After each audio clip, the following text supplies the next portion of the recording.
All right, thanks for clicking on this Daily 4 News Now Coronavirus Report. I'm Derek Dice. We are learning more than 22 million Americans are now out of a job as another 5.2 million filed for their first week of unemployment benefits last week. Numbers here in Washington expected to rise as well. Here's a look at how many people are infected close to home. As of this morning, Spokane County is reporting 8 new cases of COVID-19. That means 278 so far.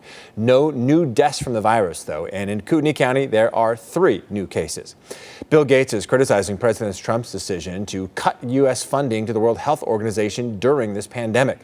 Gates tweeted the WHO's work is slowing the spread of the virus and that the world needs the organization now more than ever. The tweet comes as the Bill and Melinda Gates Foundation announced it will donate about $150 million to fight COVID-19 in the U.S. and around the world. That's on top of the $100 million the foundation has already contributed. Amazon has started developing its own coronavirus test for workers. CEO Jeff Bezos has put together a team of his employees from different units to come up with new tools for COVID-19 testing. In his annual letter to shareholders, Bezos emphasized the need for regular testing in every industry and for more testing capacity. He said the company will start testing small numbers of employees soon. People in Idaho are being asked to stay home a little bit longer. Governor Brad Little extending the state's order to stay in place for another 2 weeks. The regulations stay pretty much the same, but there are some changes for local businesses. Restaurants have already been serving customers in drive-thrus and with curbside pickup. And the governor is now encouraging retailers to do the same with that curbside pickup. There are still less than 2,000 people with confirmed cases of COVID-19 in Idaho, but those low numbers didn't stop Little from extending the stay-home order. Places in the state where, to their knowledge, they don't have any spread. But because we don't have enough testing, we are not fully confident of that. Little is also asking anyone who leaves Idaho and comes back in to self-quarantine for 14 days. In the resort town of Sun Valley, people came from places like Seattle and California and left the virus behind. Could be the same in a place like Coeur d'Alene. Washington Governor Jay Inslee also making an announcement telling people there's a chance the state's stay-home order could be extended. The governor said he could open things back up if cases reach a low enough level so the curve won't go up.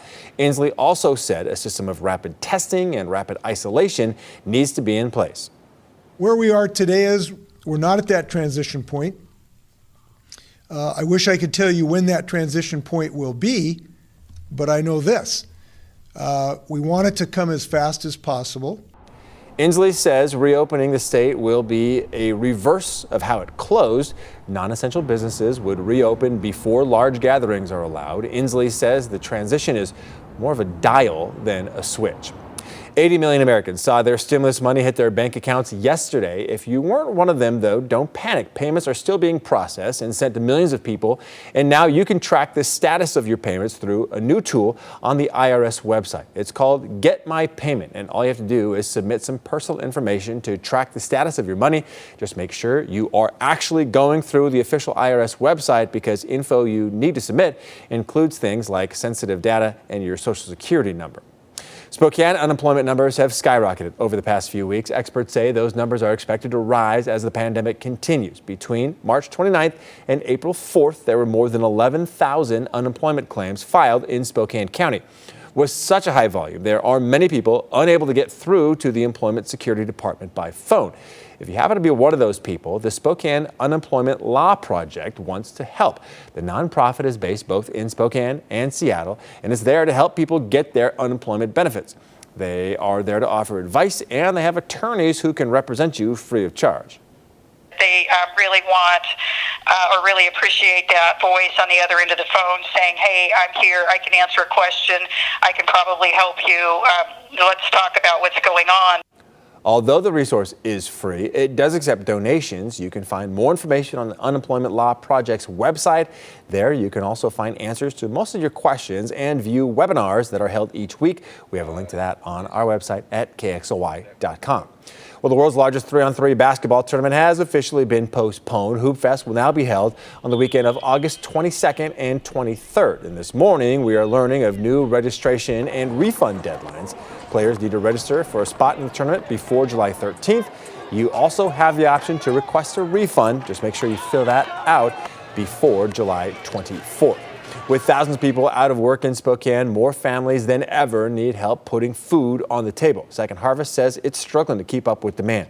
So the Spokane Food Fighters, a newly formed local food distribution organization, is expanding its services to Spokane Valley to help serve more people.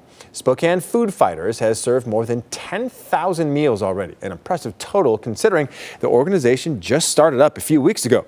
At the beginning, it only had around 10 to 15 volunteers helping serve meals and supplies. Now it has a team of 300 helping and donating their time.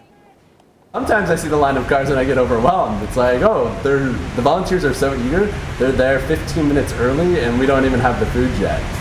The Food Fighters will start serving Spokane Valley this Saturday. The group will also launch a Spanish version of its online form. Spokane Transit wants to thank all of its essential employees working through the pandemic, and they need your help. All you have to do is honk your horn wherever you are at noon today. Then post your show of support and tag Spokane Transit on Facebook, Instagram, or Twitter using that hashtag #SoundTheHorn.